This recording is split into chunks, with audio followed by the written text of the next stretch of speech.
Attention! This makes absolutely no sense. Ladies and gentlemen, this is Zander's Facts. And this week, we are talking about crypto. Do you know your crypto? Probably not. And that's why I'm doing this podcast, because cryptocurrency has been all the rage the last few weeks, months, years. But you probably don't know much about it. You're like, what is this thing? I have no clue. Well, this podcast is here to explain it to you.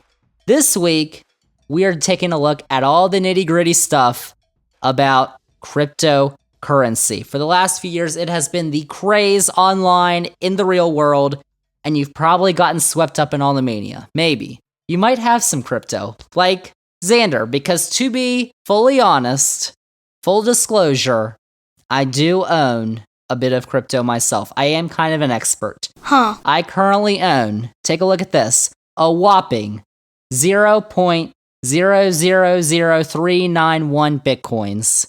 So, I mean, I don't want to brag, but I'm a little bit of an expert. Zander's spreading lies. So, I'm not actually an expert, but I did a bunch of research on crypto, which I am going to share with you on this podcast so that I know, you know, all about crypto. So, let's do it. Let's break down everything you need to know about crypto as someone who is not nerdy, geeky, internet, crypto, data, techie, nerdy, crazy. What do you say? If you're not like that, this podcast is for you. Let's learn about crypto together. Let's do that. And let's start with a basic question. What is a cryptocurrency? Because you've heard of crypto, you heard of cryptocurrency, but you may not know what the definition is. So according to NerdWallet, which is a pretty reputable source, as facts. According to NerdWallet, quote, a cryptocurrency or crypto is a digital asset, a digital or virtual currency that can circulate without the need for a central monetary authority such as a government or bank. Instead, cryptocurrencies are created using cryptographic techniques that enable people to buy, sell, or trade them securely, unquote. And transaction and ownership data is stored in a digital ledger, which is typically known as a blockchain, which is a distributed ledger technology. You've probably heard of blockchain. You're like, what in the world is a blockchain? That's what a blockchain is. The blockchain stores all records of transactions and crypto ownership, which is basically the only real big regulation of crypto right now, as the blockchain is the only thing that prevents copies of crypto actually being made. Because the government or these different banks don't control the crypto. These blockchains do, basically. And in order for the people who come up with these crypto coins to have them verifiable so that people will actually buy them because they want it to be a smart asset, smart investment, they make sure that they have these blockchains, which have security, which makes sure they are reliable and verified. So there you go. Good to know. But even compared to other financial investments like stocks, crypto is seen as having higher price volatility and higher risk. And it's also a lot newer of a phenomenon. Like Bitcoin, you all know Bitcoin, that's the largest cryptocurrency that's out there, came out in 2009. That was, it's hard to believe, but that was 13 years ago. But, thinking about stocks, bonds, all that stuff, that's minuscule, 13 years.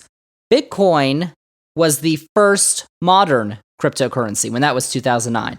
And since then, there are now nearly 20,000 separate crypto coins that are traded publicly. So there's Bitcoin, and then there's thousands of others that we've never heard of. But they're out there.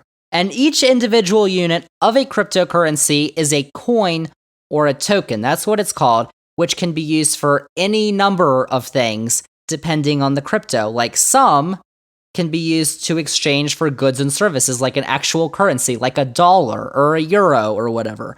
And others can be used for specific programs like games or financial products. It all depends on the crypto coin or token that you buy. Like you can buy Bitcoin, and that's kind of like a digital currency. So you can actually buy and sell stuff if a business accepts Bitcoin. But for others, you can't do that. They have separate purposes. So in that way, crypto is like totally different from other investments like stocks. But actually, in this sense, crypto is like stocks in that you can buy a coin on a crypto marketplace or an exchange.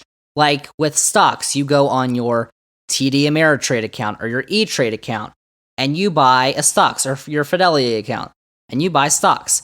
With crypto, there are several exchanges where you can buy crypto, like Coinbase, crypto.com. There's a ton. And the thing is, like with TD Ameritrade and E-Trade and Fidelity, you usually have the same options as regard to which stocks you can buy. With all these different exchanges, some of them have the crypto coin you might be looking for, some of them don't. Like the type of coin or the cryptocurrency that you actually want may not be on crypto.com, but it might be on Coinbase. So it's very different in that sense, and not like Bitcoin. Bitcoin's going to be on all of them, but like if I had a little teeny tiny cryptocurrency coin, it might be listed on crypto.com, but it might not be on Coinbase. So it varies in that way. And just looking at cryptocurrency overall, there's a lot of positives surrounding cryptocurrency. There's a lot of negatives too, but I'm going to get to that. We're going to start with the positives, because we always start on the positive side. Lots of people like that it has little relation to the traditional financial system. If you want to be edgy, this is the thing for you. Meaning that central banks don't manage the money supply and can't reduce the value of that money. It was also found last year by the Pew Research Center that minority communities are more likely than white Americans to say that they've invested in, traded, or used a cryptocurrency. And you've also got the blockchain technology, which can also be more secure than traditional payment systems, even as a decentralized system. Fact nugget. So those are a couple of the positives. The negatives now, it's like I've been hyping up crypto now, and you're like, Zander, if it was this great, I wouldn't be having questions. But you might be having questions, and that's why there's a bunch of negatives, which I'm going to read off here. Starting with a positive that I just named, the blockchain technologies, which haven't been widely adopted yet. And that could actually hinder any potential development of the tech if it isn't further adopted. If it's not, that could minimize future returns on your money and other investors' money, which, you want money. There's also the fact that crypto prices tend to change more rapidly than traditional stocks. This could definitely hurt if you're a short-term investor and the prices swing downward rapidly, which has happened before. Crypto crash is a real thing, and it has happened to many people. Of course, the opposite has also happened, because you've also seen wild swings in the positive direction, which means you get a massive return on your investment in a short amount of time, which has also happened before. But the potential, because you can't, like a stock, you can't predict what the price is going to do.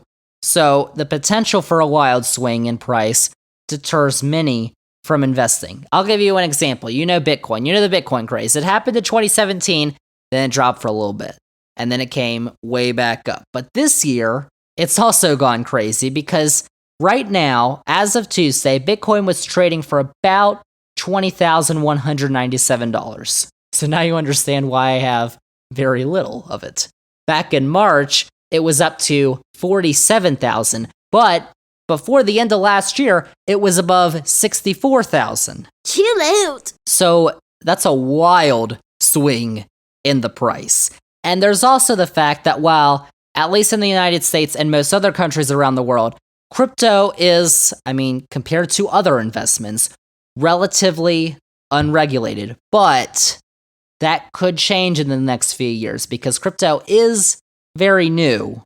And there's been a lot of cryptocurrencies, different crypto coins that have come out in the last few years. So governments are, they're not saying do what you want. They're looking at it right now and basically like, what are we going to do with this? That's the approach they're taking right now. So that could change in the next few years. But then there's all those negatives. But a huge deterrence to crypto may be its impact on the environment, which is very important from listening to this podcast because we have talked about the environment, pollution, green energy a ton on this podcast. There's several episodes I could refer to you in the past that we have done on those topics. But in order to provide and confirm transactions as well as provide security, many cryptocurrencies, most notably Bitcoin, need to mine. Now, I'm not talking about going into an actual mine and start digging, because that wouldn't make any sense. But crypto mining is the process of getting new crypto coins that are bought and sold by users. And that is done not by going into a coal mine. Are you sure? But it is done by a process described as proof of work, which allows users to validate cryptocurrency transactions by solving a complex math problem on a computer, not in the wilderness, in the comfort of your own home. Or probably not, because I'm not talking about like 2 plus 2 to the 5th power divided by n squared. I'm not talking about that. I'm talking about crazy computer math stuff. Like, it takes an absolutely insane amount of energy and power to mine crypto on your computer. So the computer is basically running programs which are trying to solve the problem. Like, we couldn't do this as average humans. 2 plus 2 is not the problem. So the more power that the computer has, the greater chance that a transaction is going to be validated. However, that computer needs a lot of power. And the normal crypto buyer and seller doesn't need to do this. You don't need to have this crazy computer running these math problems to buy crypto. This is only for the crypto to become actually available to you to buy so that it's put on the Coinbase. You can download the crypto app or Coinbase or whatever and just say, I want to buy this, and you'll have it. But crypto mining is for creating the cryptocurrency. And that takes a lot of energy. And that has created a problem because it was estimated by the University of Cambridge that Bitcoin generates 132.48 terawatt hours annually of energy, which surpassed the entire annual energy usage of the country of Norway in 2020 at 123 terawatt hours. So China saw this problem and bans crypto mining last year.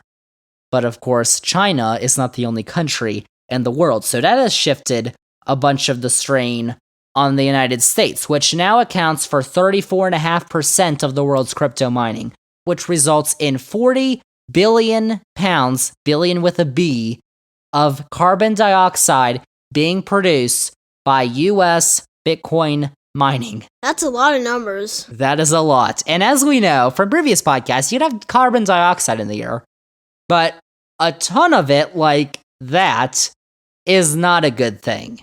So Bitcoin mining is using a ton of energy, and that is resulting in more carbon dioxide and pollution in the air, which is bad.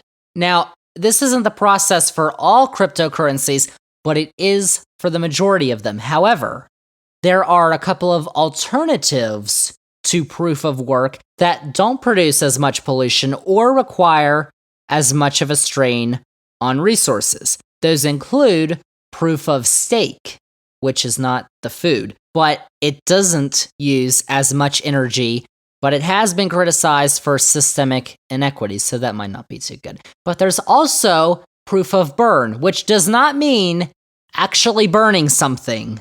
Like, we're not actually mining, we're not actually burning something, but it does involve removing coins from circulation. So the more coins that you burn, the faster you mine. And it was created specifically to address environmental concerns, but it's only been taken up by one major cryptocurrency so far, which is Slimcoin. Shout out, because you can buy that currently at 3 cents. So, how about that? But you've also got proof of capacity and proof of elapsed time, which are both meant to cut down on any environmental negatives. So you do have several cryptocurrencies and the industry as a whole trying to be more environmentally friendly by cutting down on the energy it takes to mine, because cryptocurrency mining has become one of the top energy users in the world, and a bunch are trying to change that, or at least not make it as environmentally unfriendly, trying to make it environmentally friendly, which is something that Ethereum is doing, the second largest cryptocurrency on the market, which is moving to proof of stake from proof of work. So how about that? But the largest cryptocurrency by far, Bitcoin, still is not moving away from proof of work. And that may put a damper on larger efforts for crypto to become more environmentally friendly. But what could also help is a shift towards using renewable energy sources. Ooh! Which have been talked about extensively on this podcast, as you know. If they weren't chugging out the coal and the oil and all the fumes, and we're using solar, wind, hydro, all that stuff, I mean, that would be a lot better. Then they can use all the energy they want, as long as we have some. Because everybody needs energy. Because without energy, you wouldn't be listening to this podcast right now. And then you'd have no energy for facts, and that'd be terrible. So, that's basically what cryptocurrency as a whole is all about. But now let's get into a couple of the most popular cryptocurrencies out there to familiarize yourself. And you've probably heard of some of these before. We have to, of course, start with the one that everyone knows, because I've talked about it on this podcast, Bitcoin. The one that started the crypto craze a few years ago, and it was started in 2009 with the purpose of being a new electronic cash system that is fully peer-to-peer with no trusted third party. So technically, if a business accepts it and you own it, you could purchase goods and services with Bitcoin. Of course, you all know, one Bitcoin is right now $20-something thousand. But it's not, I'm not buying an Apple for 2 Bitcoin, which is actually $40-something thousand. No, it's a different conversion. But the history of Bitcoin's price remained under $1,000 up until the beginning of 2017. 2017, 5 years ago, is when the whole Bitcoin craze began, because it began the year under $1,000 at about $900, and by the end of the year, it was up to $19,000. So you would have gotten a good bang for your buck right there.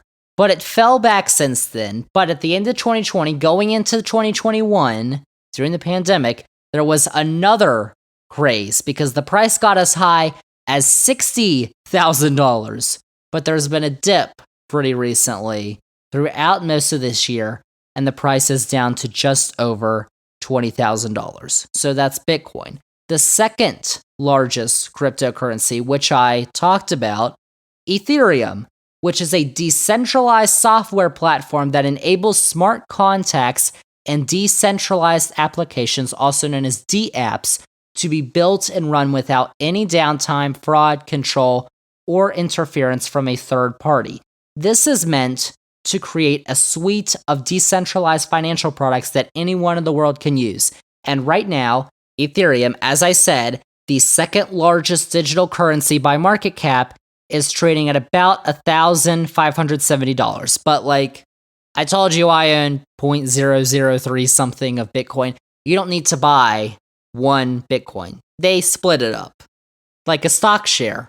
So you don't have to buy you don't have to save up $20,000, whatever, to buy a Bitcoin. You can buy a little teeny tiny piece of a Bitcoin or an Ethereum.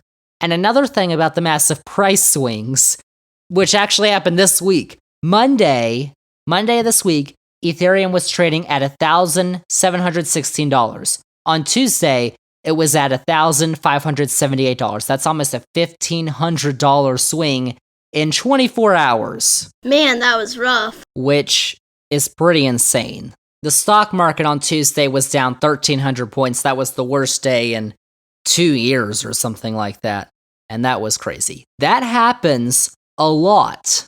Maybe not to that extent, but massive price swings happen with a ton of crypto coins all the time. And so that's Ethereum. So with Ethereum, you can't actually use it to go to Walmart and buy something like you could with Bitcoin. I don't think they accept Bitcoin at Walmart, but like you could go somewhere and if they accept Bitcoin, you can buy something with Bitcoin. With Ethereum, you can't do that.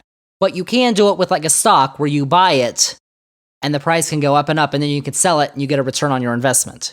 You can do that with all crypto coins. It's a fact. Or you could lose money if you buy it and then it goes down and then you sell it, which I would not recommend. But a couple of the other notable crypto coins, there's Tether, which is a stable coin. A stable coin aims to peg their market value to a currency or other external reference point to reduce volatility. Stable coins, there's a bunch of stable coins. Tether's just probably the most notable one. There's even a USD coin, a US dollar coin, which actually pegs its price to the US dollar. And it does that by using fiat collateralized reserves, meaning it holds an amount of fiat currency equal to the amount of USD coin in circulation, which is, you can buy USD coin as a cryptocurrency. How about that? So those are just that was just four of some of the thousands of cryptocurrencies that you can research and invest in. There's a ton, like Dogecoin, which I would not recommend. And now, finally, Zander, please tell me, is crypto a good investment? Well, I am not an expert, so I am not going to tell you if crypto is a good investment or not, or I'm not going to tell you whether or not to buy crypto. The point of this podcast was basically to inform you about crypto, because there's a lot of people who are just looking at crypto, or maybe have even invested in crypto, and they're like, I have no idea what cryptocurrency is. What's crypto mining, Bitcoin mine? What's a Bitcoin? I have no clue, but I bought some. Well, if you're going to buy some, you should probably know what it is. First off, you should probably know what cryptocurrency is, and then what Bitcoin is and what you can use it for. So that's basically what this podcast was used for. So it's not for me to say whether crypto is a good investment, but it could be for you to say for yourself, if you actually do your research, have some money to invest, and are willing to play the long game, I would say why not? It also might not hurt too bad if you invest in like 1/100th or 1,000th of a Bitcoin, which I have, which did not cost very much money to see it not do so well very recently, but that's another story. But the thing is, crypto is a growing investment product for many in the United States and around the world, especially after Bitcoin exploded in popularity in 2017. And you might be thinking about it, especially after if you own some stock and Tuesday was a rough day for you. But you need to make sure that you actually know what you're doing. And that is good financial advice from Zander on Zander's Facts. Debatable. So there you go with cryptocurrency. But I did have one more question regarding cryptocurrency. I was like, there are over 20,000 cryptocurrencies out there. Why don't I have my own cryptocurrency? So I asked the Google machine, can you actually make your own cryptocurrency? And the answer that I found was yes, you can. You can make your own crypto. I got so excited. I was like, well, of course I'm going to make my own cryptocurrency. I could call it Zander Coin, Fact Coin, ZF Coin, Zander's Facts Coin. I could name it all kinds of things. I could promote the podcast. You could own a piece of the podcast, Zander's Facts Coin. But then, so the answer was yes. Then I went a little deeper into the Google machine and found some reliable sources. And I saw that you can make your own cryptocurrency, but it usually takes an average of $10,000 to $30,000 to start a cryptocurrency. So, whoops. Then I was like, do I really need my own cryptocurrency? And at that price point, I decided the answer was a unilateral no. So that was kind of sad. But if you wanted to start your own crypto coin, you could. I'm just saying. So Zander's not going to do that for a while until Zander's Facts podcast goes crazy and he starts getting the big bucks. But if you wanted to do that, if you've got a couple thou that you want to throw out there, you could start your own Zander's Facts coin. I'm just saying. So there you go. So all of that is the lowdown on what you need to know about crypto. So now you can invest responsibly like Zander, maybe. Do I invest responsibly? Hopefully. Because if I don't, this would be a bad podcast. But I'm not telling you one way or another, you should invest in crypto. Oh no, you shouldn't invest in crypto. I'm saying those are the facts regarding cryptocurrency. Do your own research, make your own decisions. It's your money. And if you wanted to share it with Zander's Facts, I wouldn't be against that. If you made some money off crypto. Get that dough. I mean, it's only fair. So there you go. Cryptocurrency. Now you know your crypto. The caravan of mostly Central American immigrants is now in the Mexican city of Oaxaca.